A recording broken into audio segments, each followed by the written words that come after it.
Hello दोस्तों, उम्मीद है आप सब बढ़िया होंगे और बेहतर महसूस कर रहे होंगे। हम लोग पढ़ रहे हैं DElEd fourth semester lesson plan और आज हम लोग DElEd fourth semester lesson plan 5 के बारे में देखेंगे। तो आइए पूरी की बात सबसे पहले ऊपर लिख लेते हैं पाठ्य योजना संख्या 5 और उसके बाद कॉलम बना लेते हैं, एक में दिनांक, एक में कक्षा, एक में विषय, एक में कालांश, एक में अवधि। इसी तरह आप भी अपने समय पे और कक्षा और विषय, कालांश और अवधि पे बना सकते हैं। उसके बाद नीचे लिखते हैं प्रकरण। तो हमारा जो प्रकरण है पर्यायवाची शब्द है और यह हिंदी विषय पर बनाया गया है।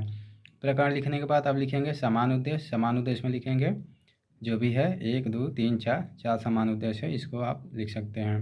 उसके बाद आते हैं विशेष उद्देश्य पे। विशेष उद्देश्य में पहला ज्ञानात्मक उद्देश्य है, आप लिख सकते हैं बोधात्मक उद्देश्य है, प्रयोगात्मक उद्देश्य है और कौशलात्मक उद्देश्य है। ये 4 उद्देश्य हैं विशेष उद्देश्य में, आप इसमें से लिख सकते हैं।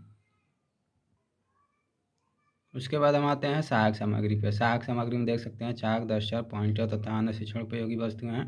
उसके बाद पूर्व ज्ञान लिख लेंगे, बच्चे का पूर्व ज्ञान क्या है। उसके बाद प्रस्तावना प्रश्न निकलवा लेंगे बच्चों से, जैसा कि हमने पर्यायवाची शब्द पे प्रस्तावना प्रश्न निकलवाए थे। प्रस्तावना प्रश्न निकलवाने के लिए आपको 2 से 3 प्रश्न जो है पूछने हैं और तीसरे प्रश्न पे प्रस्तावना प्रश्न निकलवा लेना है। उसके बाद आप उद्देश्य कथन लिख सकते हैं। तो इस तरह से आपका प्रस्तावना प्रश्न भी हो जाएगा और उद्देश्य कथन भी हो जाएगा। उसके बाद हम आते हैं प्रस्तुतिकरण पे। प्रस्तुतिकरण के लिए अब 3 कॉलम बनाएंगे। 3 कॉलम में पहले में शिक्षण बिंद, दूसरे में छात्र अध्यापक कथन, तीसरे में छात्र या छात्रा कथन। तो शिक्षण बिंद पर्यायवाची शब्द है और 1 से 2 प्रश्न पूछ लेंगे बच्चों से। दूसरे प्रश्न में छात्र को मौन कराना है। उसके बाद आप कौन कौन सी विधि का इस्तेमाल कर रहे हैं उसको लिख लेंगे हिंदी में। उसके बाद अपना स्पष्टीकरण शुरू करेंगे, जिसको छात्र या छात्रा ध्यानपूर्वक सुनेंगे। इस तरीके से आप लिख सकते हैं। उसके बाद नीचे उदाहरण भी दे देंगे पर्यायवाची शब्द का।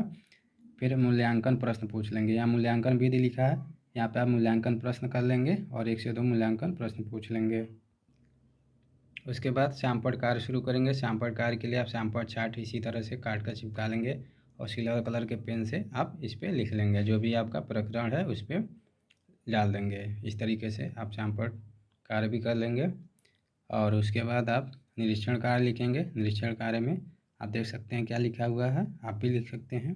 उसके बाद गृहकार्य है, गृहकार्य में बच्चों को जो भी गृहकार्य देना है आप दे सकते हैं। इस तरीके से पाठ्य योजना संख्या 5 बनकर तैयार हो जाता है। तो उम्मीद करते हैं पाठ्य योजना आया आपको अच्छे से समझ आई होगी और आप अपने दोस्तों तक भी शेयर कर सकते हैं ताकि यह पाठ्य योजना अच्छे से वे भी आसानी से बना सकें। धन्यवाद।